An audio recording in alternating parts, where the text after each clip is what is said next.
There was a time Africans shared everything they had to maintain economic viability, in the sense that they shared trees, they shared streams, they shared marketplace, they shared barns and whatnot.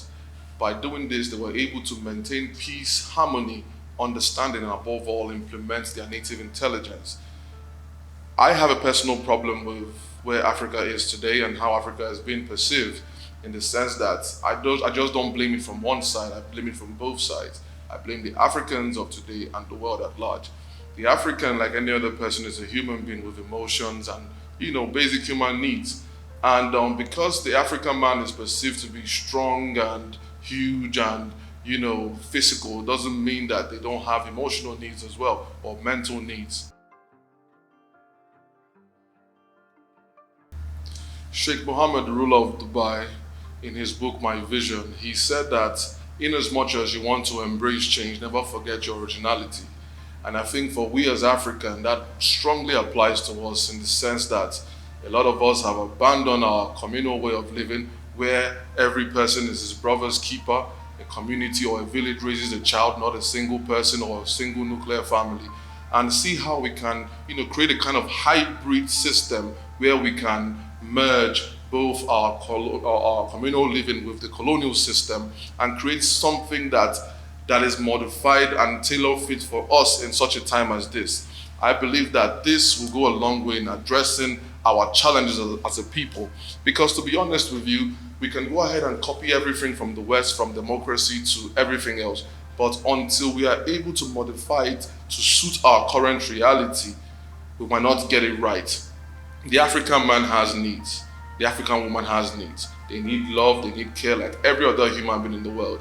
And they also have mental challenges like every other person.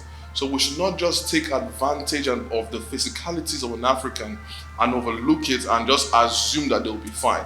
This goes to the government as well. The people of Africa are as fragile as any other person, any other race in this world. So I think there should be a deliberate effort to look into it on how we can manage ourselves.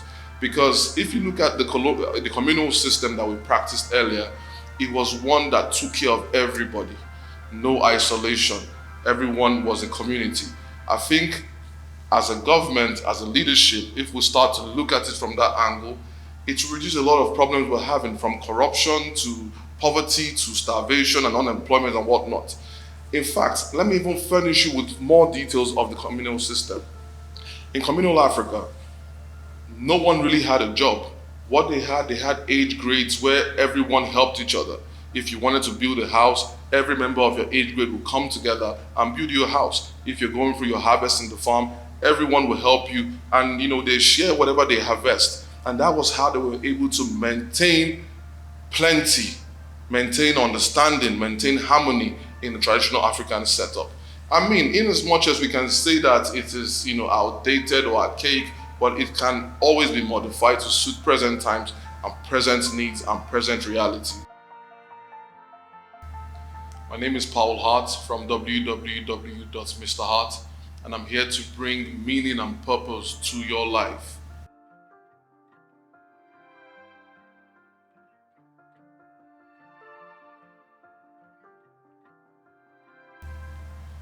No, I haven't been to therapy, but I've been to counseling. Wow. Well, by virtue of what I do, I've actually been around. At least I've touched all the continents. And my favorite country, funny enough, is in Africa.